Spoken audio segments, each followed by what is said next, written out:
우리 주변에 보면은 단순한 의식 구조로 사는 분들이 상당히 많은 것 같습니다. 장사를 하면은 반드시 장사가 잘 되어야 하고 또 성공해야 됩니다. 또 공부를 하면은 항상 1등을 해야 되고 기도를 하면은 반드시 그 즉시로 빠른 시간 내에 하나님이 응답을 해야 되고 또 몸이 아프게 되면은 당연히 믿음의 기도를 받으면은 또 그 즉시로 낫아야 되고 누군가 자기를 거스리고 괴롭게 하면은 그 사람은 반드시 천벌을 받게 되는 것, 이런 것이 바로 하나님의 복을 받은 사람이고 믿음이 좋은 사람의 상태다, 이렇게 보는 사람들이 많습니다. 그래서 가끔 교회에서 목사님 왜 장사가 안 됩니까? 왜 제가 하는 일이 잘 안 됩니까? 하고 반문하시는 분들이 있습니다. 참 말씀드리기가 곤란해요. 뭐 믿음이 나쁘다든가 믿음이 좋다든가 그런 얘기보다는 자신의 문제를 좀 찾아볼 줄 알아야 되는데, 내가 이렇게 잘 믿는데 왜 이렇게 안 되느냐, 뭐 이런 얘기를 할 때가 있죠. 그러다가 일이 잘 안 풀리면은 어거지 기도나 또 하나님을 협박하는 협박성 기도를 드릴 때도 많습니다. 하나님 꼭 되어야 됩니다. 안 되면은 저는 죽을 거예요. 안 되면 저는 이 교회를 떠날 겁니다. 뭐 이런 식으로 목사님 이번에 이달까지 제가 기도하는 거 안 이루어지면은 이제 저는 안 믿을래요 하는 분도 있고, 이런 분들이 많아요. 또 이런 유의 사고 방식을 가진 분들이 또 있습니다. 제가 감기 몸살이 걸려가지고 기침을 하니까 어떤 분이 목사님이 감기 걸리면 어떻게 합니까? 그러더라고요. 그래서 제가 기침하다 기침도 못하고 그냥 꿀꿀 삼킨 적이 있는데요. 그분이 목사님이, 치유하는 목사님이 감기 걸리면 어떻게 하시냐고, 목사님이 아프면 어떻게 하시냐고, 뭐 이런 식의 충고를 하더라고요. 그래서 그분 앞에 서면 기침도 잘 못해요, 제가. 목사는 아프면 안 되고 들어누우면 안 되는 것 같아요. 아플 권리도 없는 목사인가 하는 생각이 들고, 또 아프면 그것은 믿음이 없는 것인가, 또 치유하는 목사가 아파서는 안 되는가, 뭐 여러 가지 생각을 갖게 하는 그런 충고였던 것 같아요. 사람에게는 죽을 권리가 있다면 당연히 아플 권리도 있습니다. 병이란 것은 무조건 나쁜 것이 아니고, 또 무엇을 하다가 실패하고 또 잘못된 일, 이런 재난도 결국 다 나쁜 것은 아니라고 저는 생각합니다. 그것은 일단 아프지 않고 잘 되는 것은 일단 옳은 거죠. 옳지만은, 하지만 그것이 그렇게 절대적인 것만은 아닙니다. 표면적으로 좋지 않아 보이는 것도 어떤 면에서 일시적으로 나빠 보이는 일들이 나중에 긍정적인 변화를 일으킬 수도 있다는 것입니다. 모든 슬픔은 다 나쁜 것인가? 모든 외로움은 다 나쁜 것인가? 모든 실패는 다 나쁜 것인가? 이것은 모든 사고는 다 나쁜 것인가? 모든 고통은 다 나쁜 것인가? 반드시 그렇지는 않다는 것을 제가 신앙생활을 통해서 많이 봐왔습니다. 어떤 사학가가 있어요.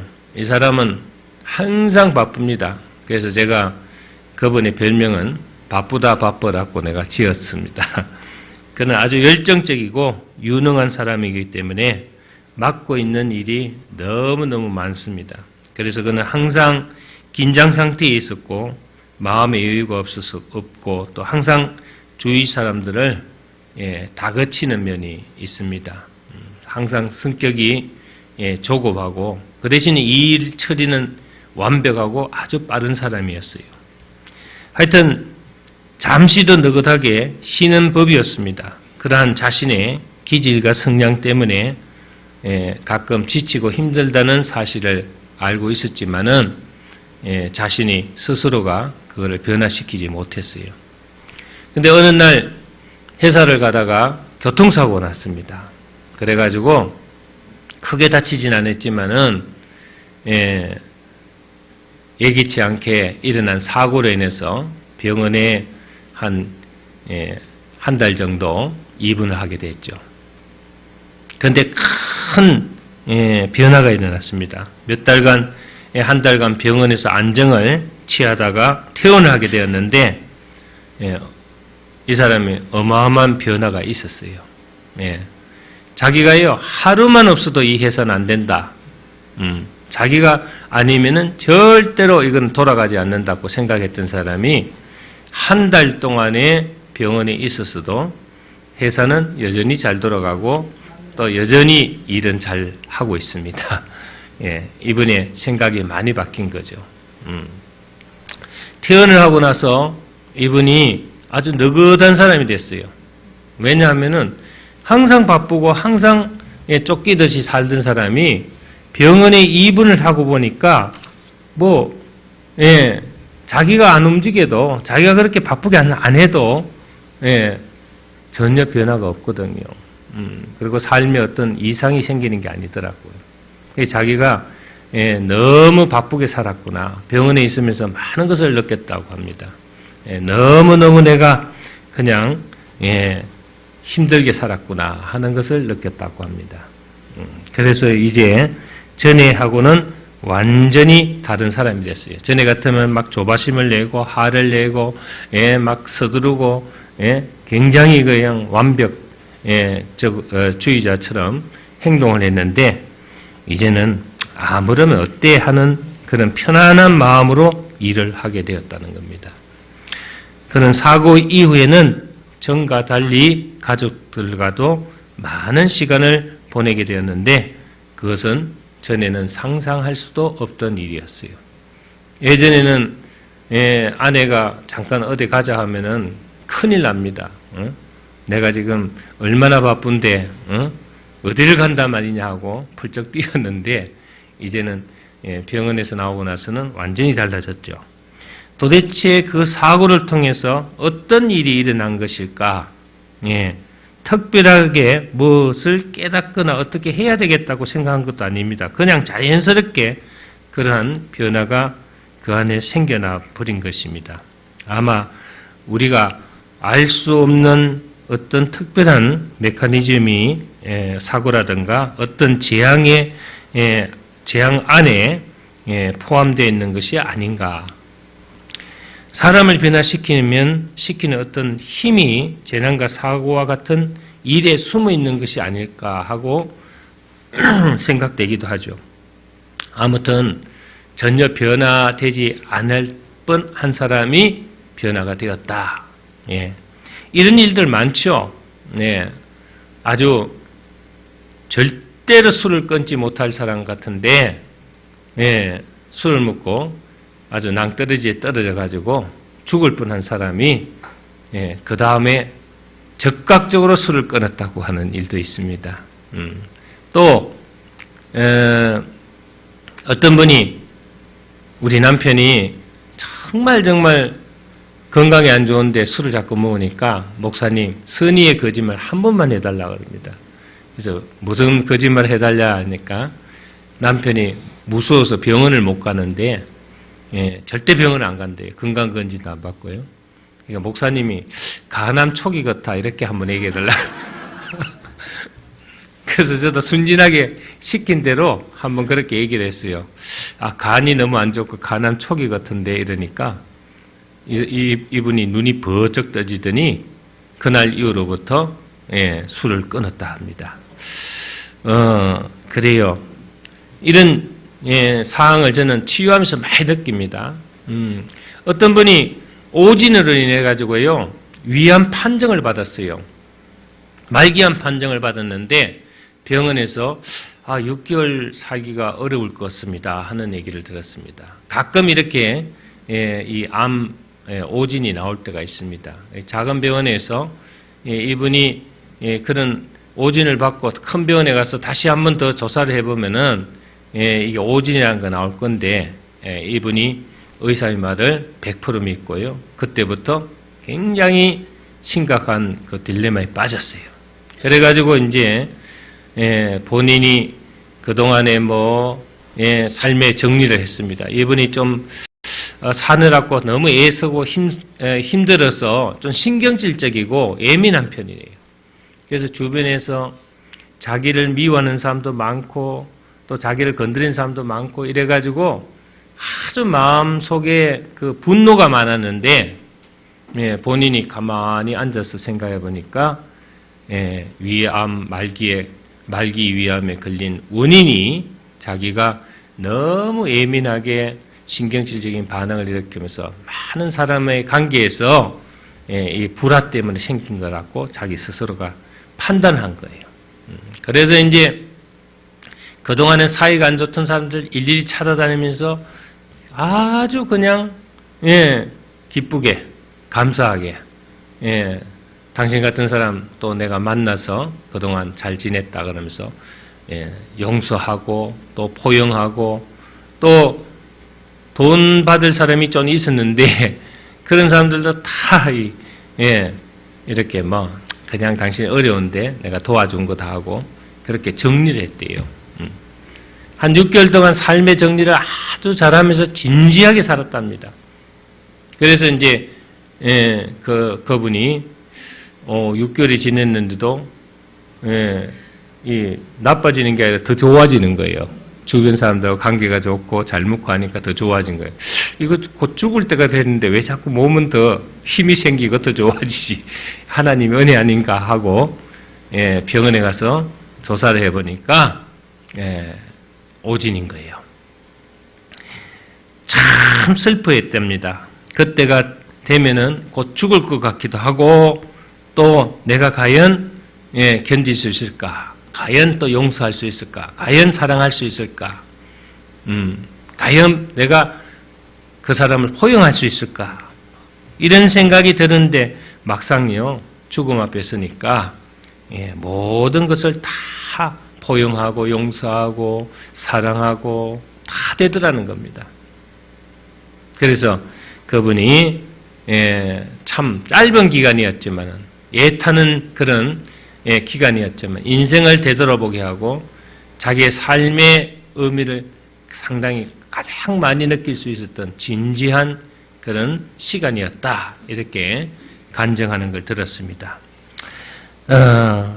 하여튼 이 사람이요 사실지는 모르지만은 평안한 삶은 사람을 약하게 만듭니다. 연약하게 만듭니다. 그러나 고난에 어느 정도 시달리게 되면은 나중에는 웬만한 일에는 꿈쩍도 안 하게 됩니다.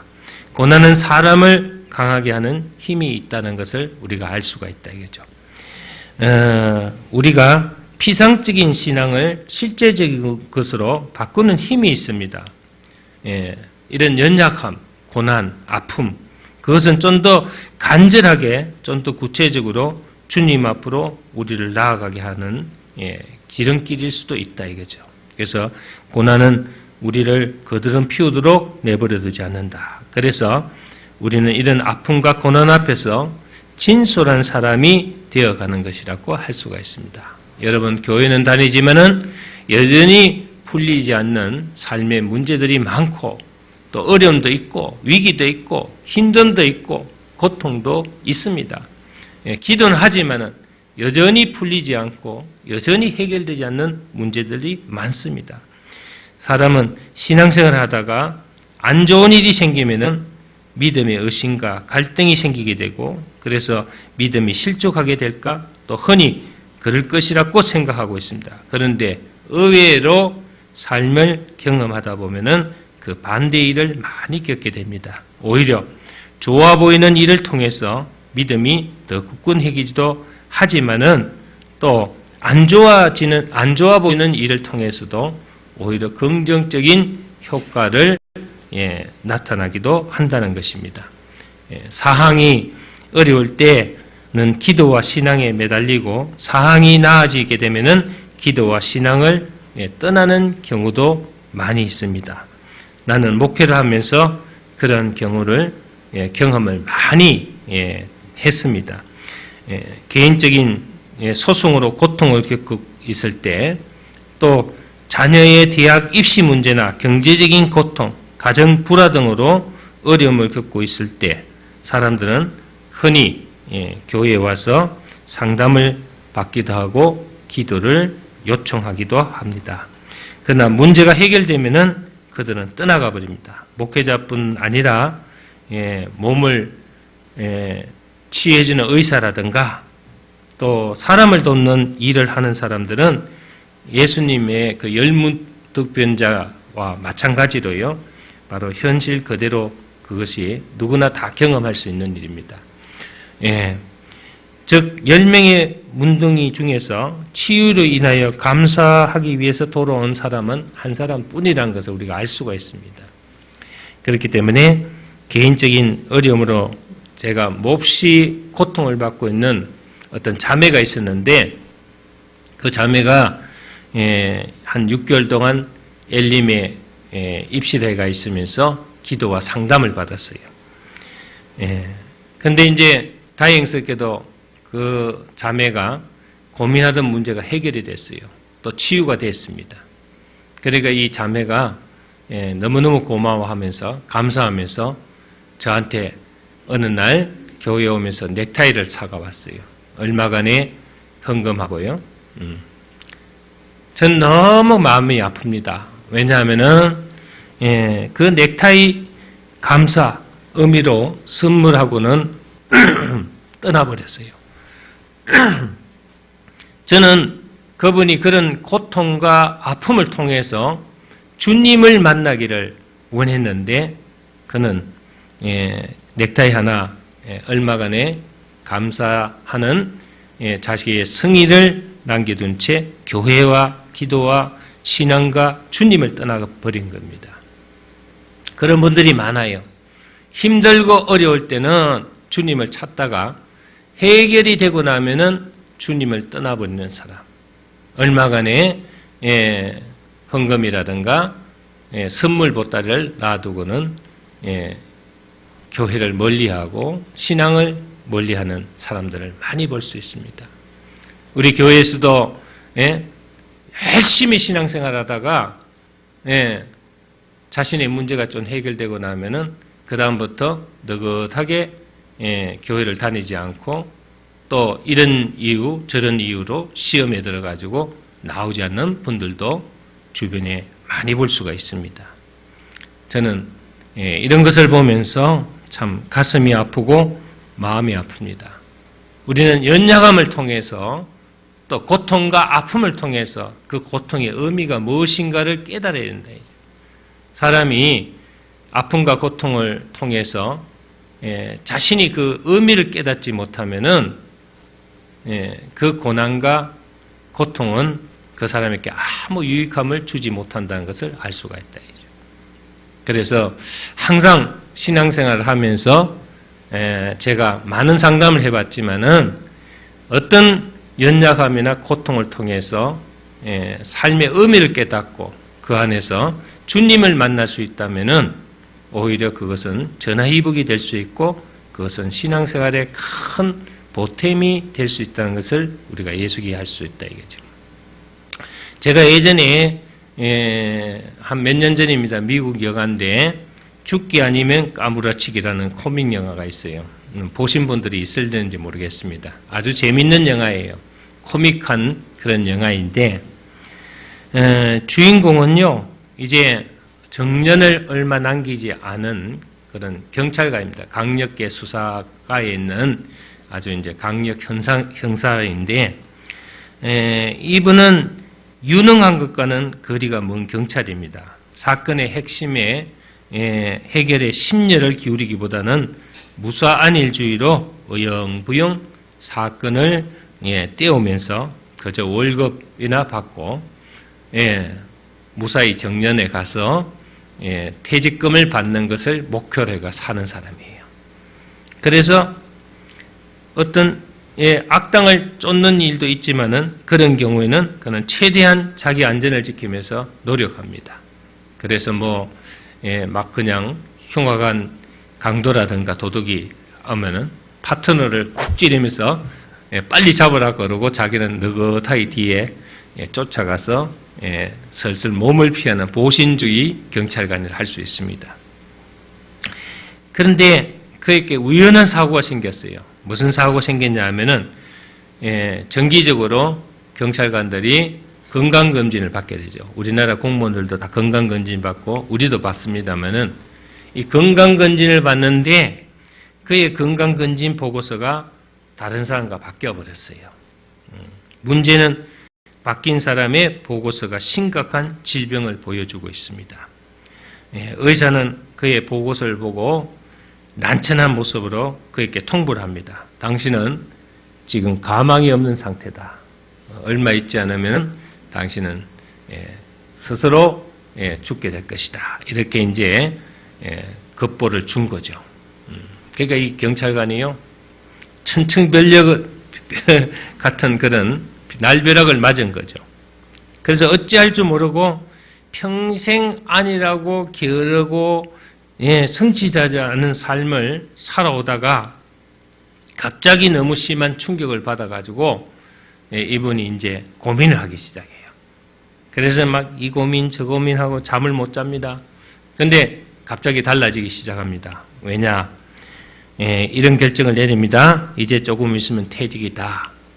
그런데 퇴직 이전에 순직을 하게 되면은 막대한 위로금과 또 이제 순직금 30만 불이 나와요. 30만 불. 이걸 타게 돼요. 어차피 죽을 수밖에 없는 거, 죽기 아니면 까무러치기다. 그래서 이왕 죽는 거, 불쌍한 내 가족들, 내 마누라, 내 새끼들, 미리 살려야 되겠다. 뭔가 좀 좋은 일을 해야 됐다. 그것만 달라진 게 아닙니다. 절대로 하야할 수 없는 부부관계. 아내가 무슨 얘기하면은 전혀 듣지 않던 이 사람이 아내에게 갑자기 친절해지고 아내에게도 아주 사랑 고백하고 아주 그냥 잘합니다. 그리고 이제 꼬마 딸아이하고 대화하는데 보면은 뭐라 그러냐면은 자기 좋아하는 친구가 있는데 그 친구한테 어떻게 하면 되냐 하니까 그거는 가만히 있는 것이 아니고 고백을 해야지. 고백. 사랑을 고백하라. 자기가 해보지 못한 거를 자기 자녀한테도 가르치고 그래요. 그러면서 그때부터 그의 변화는 아주 충격받은 그런 이 놀라운 변화를 일으키게 되죠. 근데 가장 충격받은 사람 누굴까요? 아내가 아니고 같이 다니는 파트너입니다. 이 파트너가요, 매일 아니하고 타락한 쪽으로 가고 맨날 그냥, 게으르고 그냥 있으면 뒤로 빠지고 그냥 늘 그냥 논땡이 피우고 이렇게 하던 사람이 갑자기 그 파트너 행동이 이상해졌어요. 파트너는 갑자기, 파트너한테 얘기합니다. 신을 믿느냐 그러고요. 인생에 대해서, 죽음에 대해서 막 얘기하고요. 이렇게 살아서는 안 된다 그러고 혼자서 괜히 또 막 공연히 눈물도 흘리기도 하고 아주 막 그냥 예전하고는 완전히 다른 그런 사항을 보여주는 거죠. 그래서 이제 이 파트너가 이상하게 생각해요. 왜? 예전에는 무슨 도둑놈 쫓는 거라든가 강도 쫓는 거 있으면 자기 보고 쿡 찌르면서 빨리 나가라 그러고 자기 뒤에 쫓아오고 그러는데 이제는 시키도 않는데 자기가 막 뛰쳐나가고 막 아주 용기가 있습니다. 막 아주 막 그냥 순직하기로 마음 먹었으니까 이왕 죽는 거 순직금이라 타야 됐다가 총 맞는 것도 막 스승지 않고 막 그냥 용감하게 뛰어나가고 이러니까 이 파트너가 약간 무슨 약간 맛이 갔나 하고 이제 자꾸 이상하게 생각한 거죠. 뭔가 문제가 있다 이렇게 생각하고 이 파트너가 조사를 하다가 이 파트너의 변화가 결국 바뀐 한 장의 건강 진단서란 걸 알았어요. 이 사람이 이렇게 해서 지금 죽기 아니면 까무러치기로 지금 하는구나. 그래서 급하게 파트너를 찾아 나서는데 지금 이 파트너는 뭐 하고 있을까요? 악당과 사투하면서요. 그 옥상에 막 매달려가요. 막 지금 죽기 아니면 까무러치기로 지금 이 악당하고 막 나를 죽이라 그러고 막 머리를 대고 이제 막 그냥 아주 용감하게 싸우고 있습니다. 그 밑에서 이 파트너가요. 감을 찌릅니다. 검진 보고서 바뀌었다고. 너는 안 죽는다고. 네, 너는 안 죽으니까 걱정하지 말라고 막 그냥 감을 지르니까 그걸 들었어요, 이 양반이.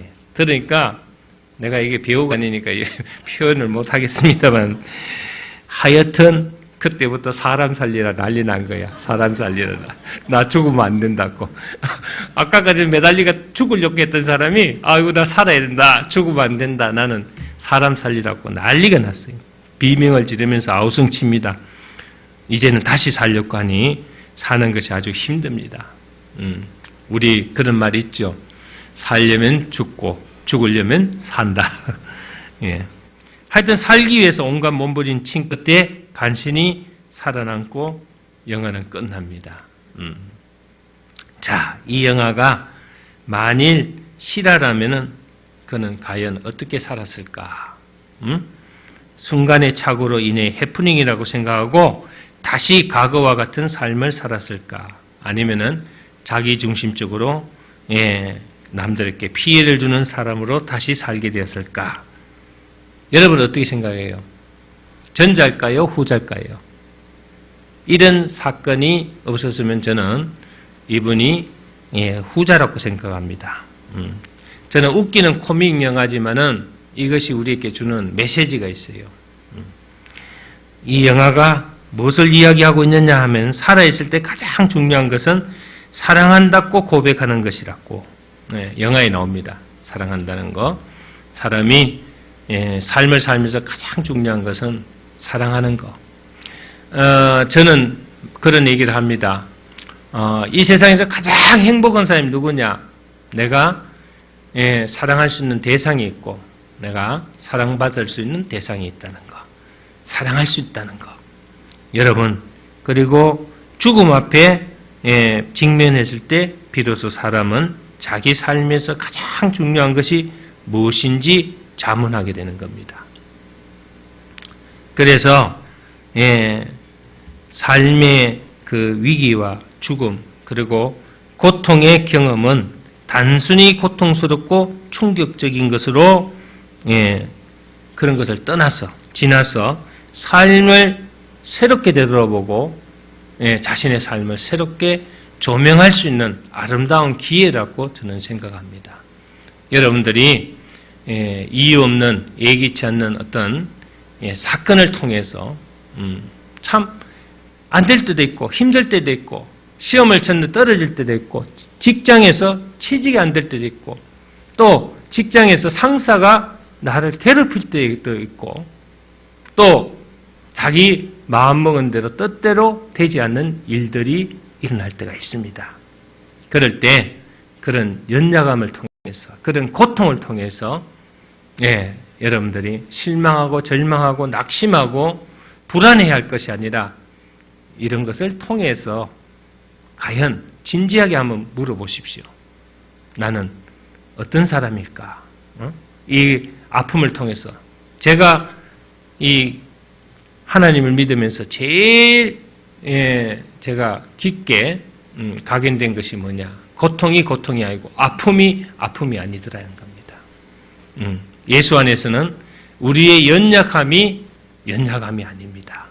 그 연약함을 통해서 오늘 내 삶을 되돌아볼 수 있고 내 아픔을 통해서 내 고통을 통해서 내 어려움을 통해서 나를 진지하게 발견할 수 있는 계기가 될 수 있다는 것을 우리가 한번 생각해 보자 이거죠.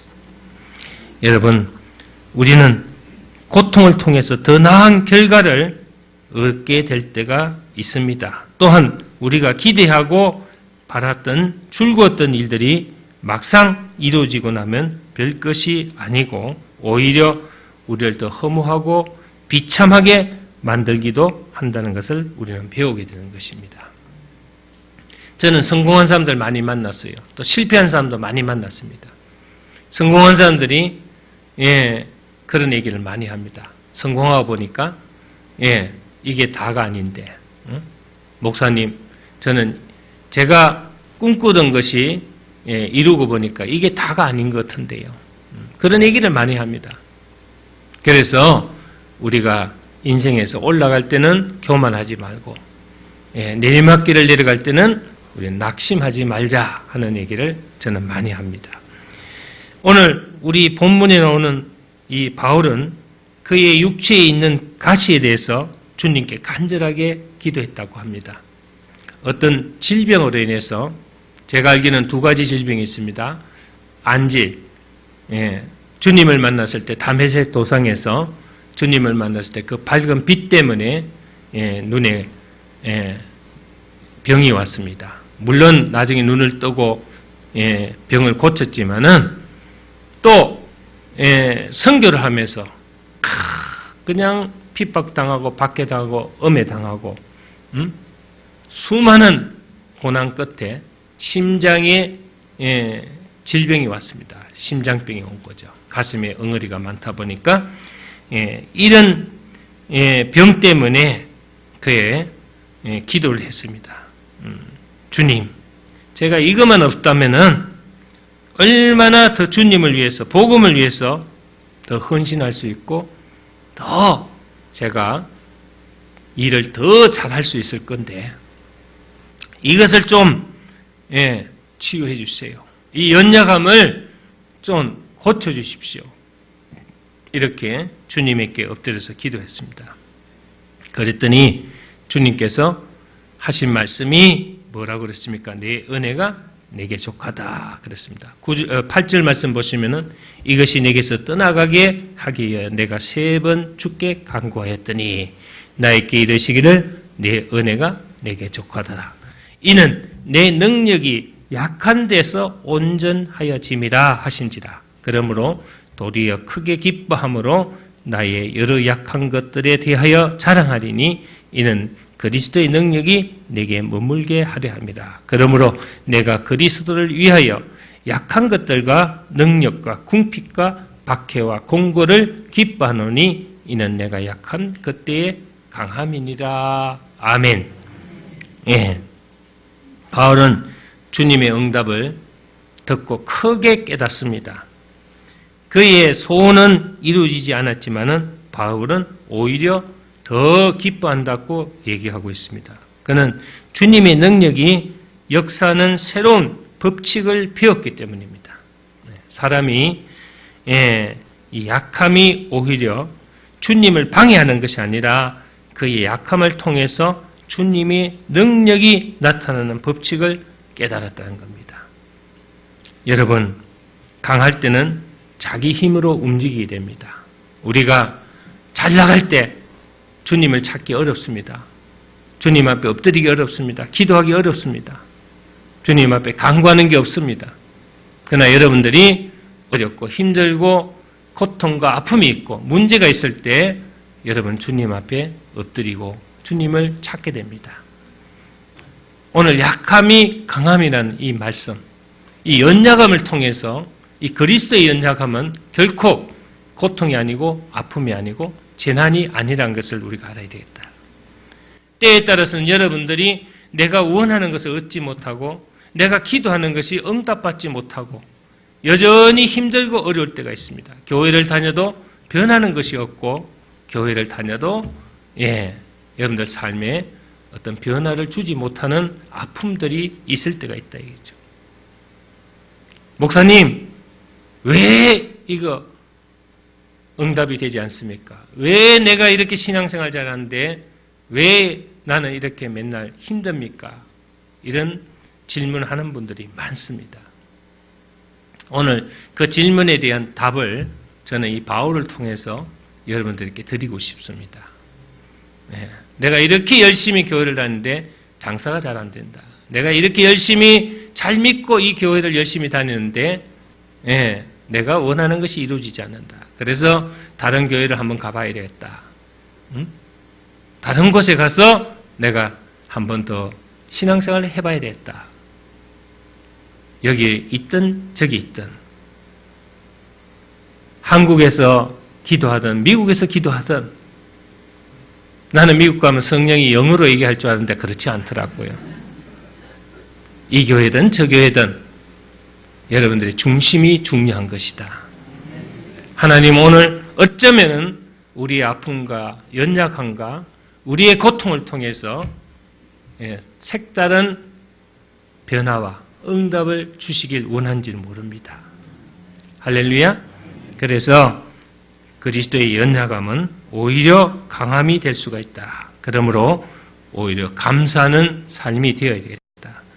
사는 것이 고달프고 힘들 수도 있고 내 뜻대로 되지 않지만은 오늘도 주님은 여전히 역사하고 주님은 오늘도 여전히 나를 통해서 영광 받으시기를 원하고 있다는 사실을 깨달으시기를 주의 이름으로 축원합니다. 할렐루야. 예, 옆 사람한테 한번 얘기할까요? 약함이 곧 강함이니라. 할렐루야. 내가 약한 그때에 곧 강함이니라. 아멘.